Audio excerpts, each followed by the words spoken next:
মোহিনীঅট্টমকে তিনি বিশ্বমঞ্চের গৌরবাসনে প্রতিষ্ঠিত করেছেন। কলামণ্ডলম বিমলা মেনন, পদ্মশ্রী 2026।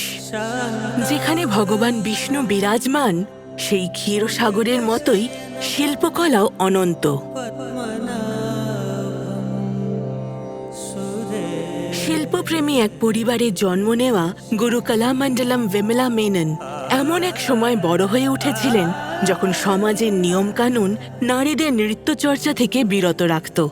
10 বছর বয়সে তিনি ওয়াল্লাত্তোড় নারায়ণ মেননের সঙ্গে সাক্ষাৎ করেন, যিনি তাঁকে কেরালা কলামণ্ডলমে যোগ দিতে অনুপ্রাণিত করেছিলেন।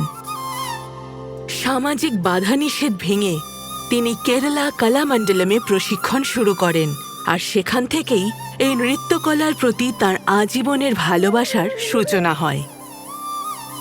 মোহিনীঅট্টম ছিল তাঁর জগৎ, কিন্তু তাঁর যাত্রা সেখানেই থেমে থাকেনি। তিনি ভরতনাট্যমে প্রশিক্ষণ নিয়েছেন, কুচিপুড়ি শিখেছেন এবং সেই নৃত্যধারাকেও কেরালায় নিয়ে এসেছেন।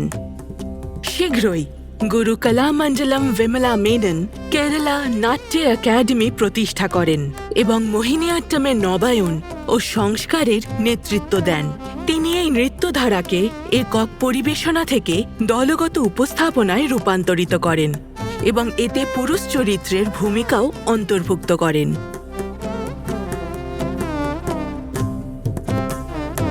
পরিবারের শক্তিকে সঙ্গে নিয়ে এই ঐতিহ্য তাঁর কন্যা ও নাতনির মাধ্যমে প্রজন্ম থেকে প্রজন্মে এগিয়ে চলেছে। আর এখন 84 বছর বয়সেও তিনি মোহিনীঅট্টমকে আরও জনপ্রিয় করে তোলার দায়িত্ব পালনে অত্যন্ত সক্রিয় রয়েছেন।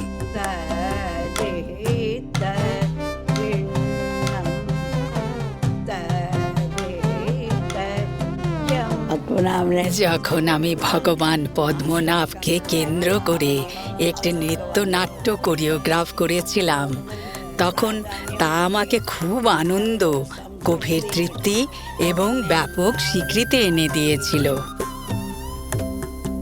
আর এই দীপশিখাকে এগিয়ে নিয়ে গিয়েছেন তাঁর 10,000-এরও বেশি শিষ্য।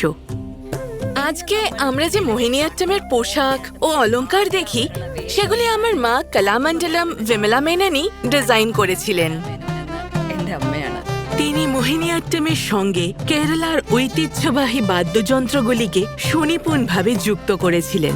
7 দশকের সাধনায় তাঁর শিল্প সাধনা মোহিনীঅট্টমকে সমৃদ্ধ করেছে এবং তাকে চিরন্তন মর্যাদার শিখরে পৌঁছে দিয়েছে। কলামণ্ডলম বিমলা মেনন, পদ্মশ্রী 2026।